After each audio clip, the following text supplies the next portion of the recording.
Mwanamuziki wa Bongo Flava marehemu Selemani Ramadhani Mvamba maarufu kama Spark amezikwa leo kwenye makaburi ya familia katika eneo la Mwakidila ndani ya jiji la Tanga. Ayo TV imeshiriki mazishi hayo na kuzungumza na msanii Tundaman ambaye amezungumza namna ambavyo anamfahamu marehemu. Msiba huu ni wa ndugu yangu kabisa, kwa sababu ni mtu ambaye baada ya kutoa ngoma yake ya kwanza na mimi kufanya ngoma yangu ya kwanza, marehemu Abdul Bonga akatuunganisha pamoja, tukafanya album pamoja, na nyimbo zetu zimefika mbali, na nyimbo zetu zimewashawishi wasanii wengi wadogo kipindi hicho kuingia kwenye muziki pia. Kwa hiyo ni mtu ambaye niko na movement naye nyingi huko nyuma, japo kabla hajafariki tulikuwa tufanya kazi pamoja, lakini alikuwa bado familia yangu na bado ndugu yangu. Kwa hiyo msiba ulipotokea nimeumia kiukweli, kwa namna moja au nyingine nimeumia sana, na kama familia ya Tip Top Connection ilikuwa pamoja bega kwa bega, kwa sababu walikuwa mwanafamilia wa Tip Top Connection.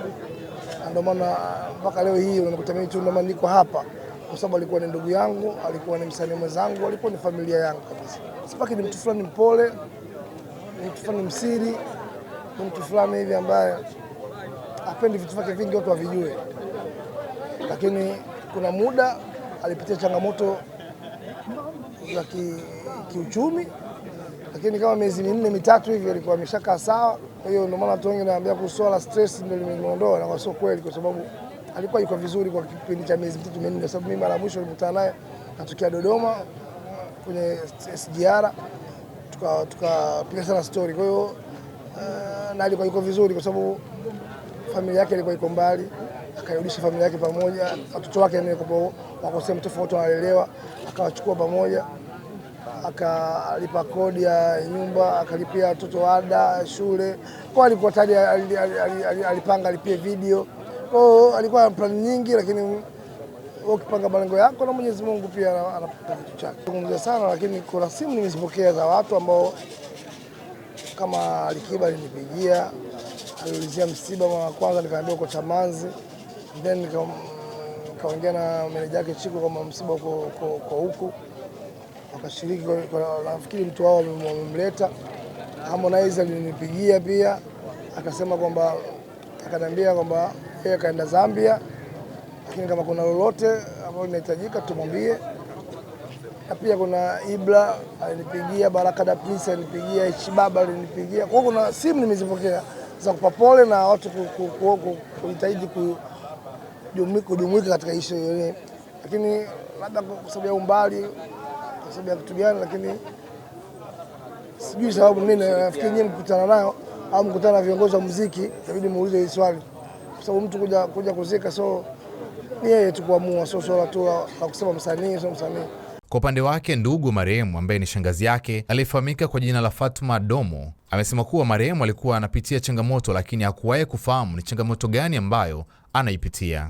Msiba wa ndugu wangu nilipopata umenisikitisha sana, kwa sababu ni ndugu wangu, mpenzi wangu, rafiki yangu wa kila kitu, lakini alikuwa akisema tu kwamba dada nina mitihani, lakini halikuwa hanaambii chochote. Katika mwaka jana tumemaliza, tumezungumza hivyo, juzi akanipigia tena simu kunieleza maneno hayo, lakini sikujua kilichomsibu ni kitu gani. Lakini baada ya siku 2-3 jana nimekaa ndo naambiwa habari kwamba ndugu yako amekaa tu na amekufa hafla. Unaona, kwa kweli roho imeniuma sana, roho imeniuma sana.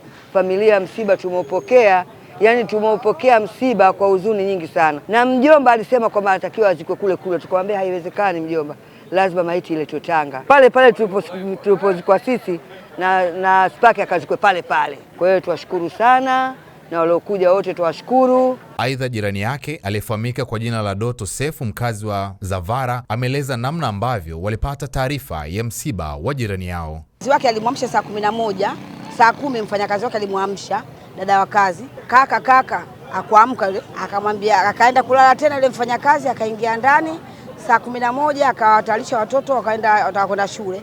Akamwambia yule mtoto, naomba kamwamshe pale baba basi akupeleka shule. Yule mtoto akaenda kumwamsha babake, na babake alipomshika mkono unaenda huku, mkono unaenda huku, mkono unaenda huku. Inabidi yule msemaji akamwambia nenda kawaite majirani. Kweli majirani tumefika na pale, tukamkuta mwenzetu hali yake sio nzuri. Tukamwita tafuta nesi, dada moja anaitwa Grace.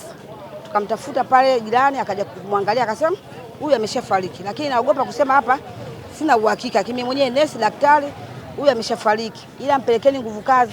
Kweli kuna kaka mmoja anaitwa Pasco, akamchukua na toro yake adiwea, akampeleka nguvu kazi. Kufika pale nguvu kazi akaambia tukashafariki. Tukamchukua tukamhifadhi hospitali ya nguvu kazi Chanika.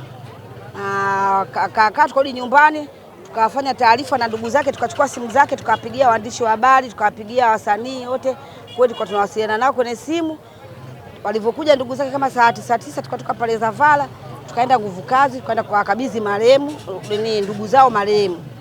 Tukachukua karatasi yao, tukamwambia Pasco akatoa ile karatasi akawakabidhi ndugu wa marehemu, na tukafika mpaka pale mchwali, tukatolewa marehemu, kaonyeshewa tayari.